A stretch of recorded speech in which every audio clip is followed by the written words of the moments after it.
I don't know how Star Wars fans you are, but if you look at the last Star We hate Wars Star movie, Wars here. okay, What? No. What? I haven't the seen the last, last Star Wars movie, but I was a big fan of the original okay, trilogy up Yeah. to like some certain parts. I haven't seen all of them, so I can't speak for the last two. But what about you, Anna? I did see them. Okay, so agree with me or disagree. The last movie mhm. that they just made, Hmm. did you find it was just a series of events, not a story? I kind of do see it as a little bit more like a series of events, and it felt a lot like they were kind of disconnecting it from like the previous Star Wars movies that had been made by George Lucas and all of that. They were a continuity. They felt like a self-enclosed story. And then Mhm. adding on to that by making these latest, actually, I would say last two movies, it felt like they were kind of introducing a lot of completely new characters, and it was sort of, it's good, but mostly good as like a standalone Star Wars. Almost feels like a spin-off rather than a continuation. Yeah. But Yeah, yeah. yeah, So each event was like, well, why does this happen? And the answer is because the next event has to happen.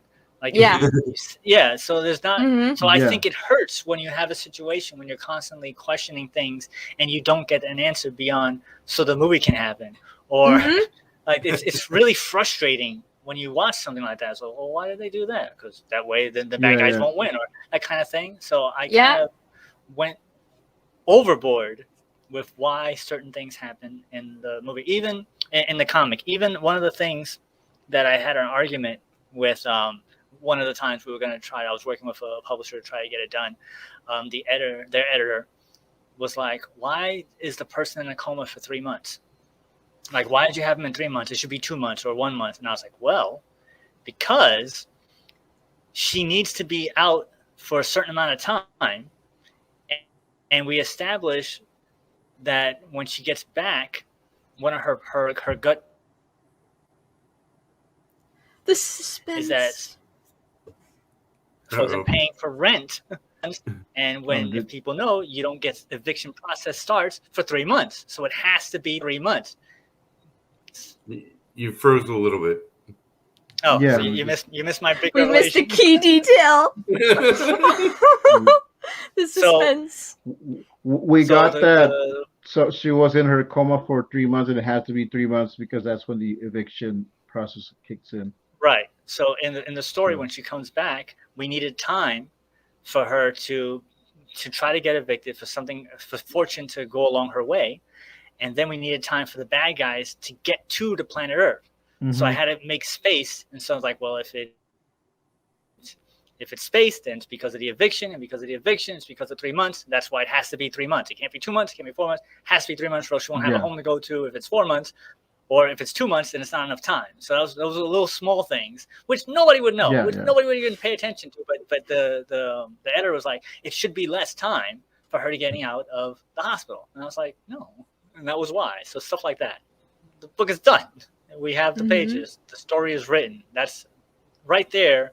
It's like when you go to a convention and you see a guy. Oh, I have issue one. If you have issue 1, 2, and 3, 4 on the table, they're more likely to look. It's like, oh well, it's a full story. I'll get one issue 1 now. I'll come back for issue 2 if I like it, whatever.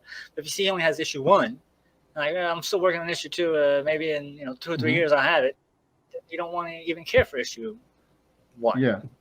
Mm-hmm. So I think that's one of the biggest things that we have over, I would say, a sizable portion of the other comics on Kickstarter is that it's done. We have the book. You read the book, Yeah. Yeah. I read the whole So thing, and back, 30 years ago, whatever it was. And it's definitely a great story. Mark is a really good writer, and it's filled with great characters and great aliens and good action. And yeah, I mean, it's a book. I really hope that we get funded, no problem, and we're able to do issue 2, sure. 3, 4, 5, and get the whole story out. And so Maul can go on and do his other 100 books that he wants to do next. It looks good. It's not a forced pose. I think the pose is very natural looking. Yeah. It's just the state of the clothing is like no, we're not. And well, you want to introduce, like I said, you want to introduce somebody. That's where you got to go. That's how you introduce your main character. And it's more in creative than the shower. Yeah, it's more creative than a shower with soap bubbles in all the appropriate places. I mean, how many times have we seen that tired old trope trotted out? And the idea was that so it's actually kind of like based on her powers, sort of, kind of, that she is that way. So I wanted to show that she was in a rush to get dressed, and something happens for her to stop her from getting to work on time. So it's like she feels like she's unlucky in life and that she doesn't listen to her gut, and things always happen. So her power kind of like is that she listens to her gut more, and good fortune follows her along the way. So that was the idea when I came up with that. And like I said, I'm a 30-year-old me that's in my 20s. 20-year-old Mark wants to see a half-naked chick, and especially if it's something that I write and someone else to draw. This is like your first time seeing something like that. Like, oh wow, this really came out good. Oh yeah. I've got ideas that I would never commission. Just because I'll be like, I'll email you this. I don't want to stare you in the face while I tell you what's happening in this panel. I've heard many stories. I've spoken to many artists over the years, and they're like, you won't believe the stuff that they asked me to draw. And they're like, they pay me, I'll draw it. Yeah, that's, oh my gosh. I feel like Sophia on the Golden Girls sometimes, 1942, Sicily, Chicago, 1989. Back when it was the Chicago Comic-Con, still, the Ramada O'Hare. I cannot remember the artist's name. I wish I could. He had this beautiful commission he was finishing up, and it was the Archie characters, and it was all of them. I mean, the pre-Kevin Keller and a bunch of these other characters they introduced, but for all they had, all of them just standing in a group, and all of them dressed in Dave Cockrum Legion of Superheroes attire. He had a one-to-one correspondence, like, oh, that is, this is like 20-year-old me too. Yeah, exactly 20. That's crazy. I was like, that's beautiful. Yeah. And I was like, so you do this all the time? He's like, yeah, I draw Archie characters, people. I'm like, cool. He's like, yeah, it gets weird sometimes though. And he told me the previous commission he had done was Miss Grundy in leather spanking Mr. Weatherby. I think I saw that one. And I drew it. Jumps to 120 for the next tier here because you're getting the original comic page. So this is the tradition, because it was all done traditional pencils. That's right. So you get the original art signed by me if you want me to. Fantastic. And of course, you put the right page up here. It's going to be random, but yeah. Yep. And I also put that to show the difference between the black and white and the color. See, all of that was all planned in my head. Well, you had a plan at least.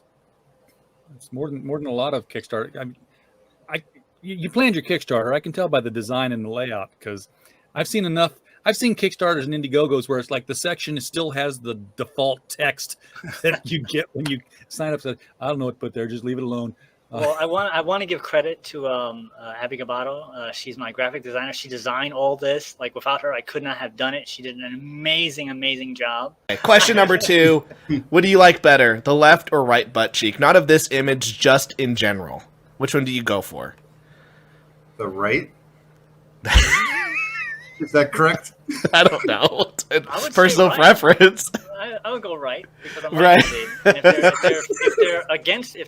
If their back is to me, I'm right-handed. You would smack the right. Yeah. So you're right-handed. It's the right one. If their back is to you, I think that you'd hit left. Well, if their back is to me, their right side is on my right side because we're both facing the same direction. No, your right hand would hit the left butt cheek. No, if we're both facing straight, not each other, but facing straight. So her right hand will be my right hand. No, so if I'm right-handed. if me and you are standing together in a line at the DMV, next to each other, your right arm will be my right arm. But I'm in behind you in the line of the DMV. So your right butt cheek would be my right butt cheek. Fair. All right. Let's see. We have left. We have right. Lau's half oppressed. We have a right. Tyler, you're supposed to ask if they give them pet names. Guys, I'm only 29 years old. You had this idea before I was born. Pencils by Jade Smith, not to be confused with Jada Smith, and Eeks by Peter Palmiotti. I'm loving this. This gives very like 90s like Image Comics vibes. It should be because it was drawn in the It 90s. was made in the 90s. It should look like that. We made it then. That is so funny. And only for a couple of things, it kind of stands up. Like, you wouldn't know it was in the 90s except for a few details, like she's getting an answering machine and the TVs aren't flat screen. There's no. I'm looking at this like clock right here that my parents had. You got a good. Hey, speaking of like racial minorities, you got a good rainbow right here. You've got a good melting pot of everyone. I think you hit everyone. It's surprising because at the time when I wrote it, I just thought, let me go against type, because in the 90s it really wasn't that type of thing, and there really wasn't too many female lead comics out there. So I was like, let me make a female lead comic, let me make it racially inclusive, because that's who I knew when I was growing up. In high school. I knew everybody. You were doing it before it was cool. Yeah, but now it comes out afterwards. Well, now you've got to like really like lean in on it. I was like don't, and when people go, what's your story about? Go, it doesn't matter, because I got a white person, a black person, an Asian, a Mexican. They'd be like, well, but what's the story about? They go, did you not hear me? We have a Mexican and the white, she's lesbian. Like, don't tell them the story. Just tell them what you got. Just go this and go, if you don't buy this, you're a racist or a white supremacist. I hear that works on Twitter. If you don't buy this, you're a racist. Yeah, if you don't buy it, if someone goes, I'm not interested, you just go, is it because you're racist? And then now they're trapped. This is how you, guys, this is how. You hate a bad Puerto Rican and you hate the character. Exactly. Yes, this is how you sell comics, is you guilt people by calling them racist and white people. What made you like want to just continue to keep doing this? Like, what makes the story so personal that you're like, I have to tell this? So, my mother died in year 2000. Actually, she died in 1999, and she was a seamstress all her life, and she had her own little business, and she never made it big. And I always wanted to be in comics. Ever since I was a little kid, always wanted to do comics. That's why I did the radio show, was a roundabout way to get my comics done. So I'm like, do I want to do something and then just quit and never make anything of it? Do I want to die saying I didn't do the best I could? So the answer is no. I have to get this done. I was at a convention a couple weeks ago, EternalCon, and I was overhearing a conversation. Creators only have one thing, good, bad, or indifferent. They have the need to create. So I had the need to tell a story.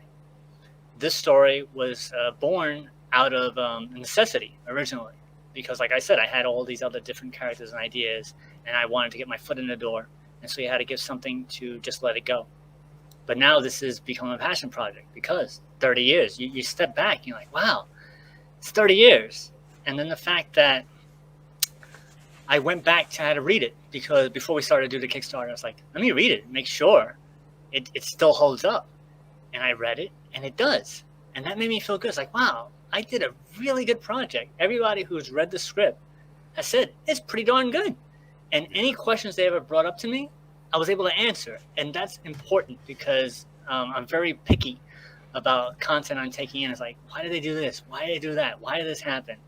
And for me to be able to manage to tell a story that answers all the questions, I was really impressed with myself, and everybody else who read it said the same thing. So that's why, because I don't want to die leaving this on the table. I want to get this done. 100%. Guys, if that wasn't motivational for you to check it out, I don't know what it is. John says, amazed by your dedication on Designated. I can't imagine staying on a project for decades, but you guys made it work. Very inspirational. Absolutely. Thanks, very inspirational. And John, I'm going to put this link in the chat just for you.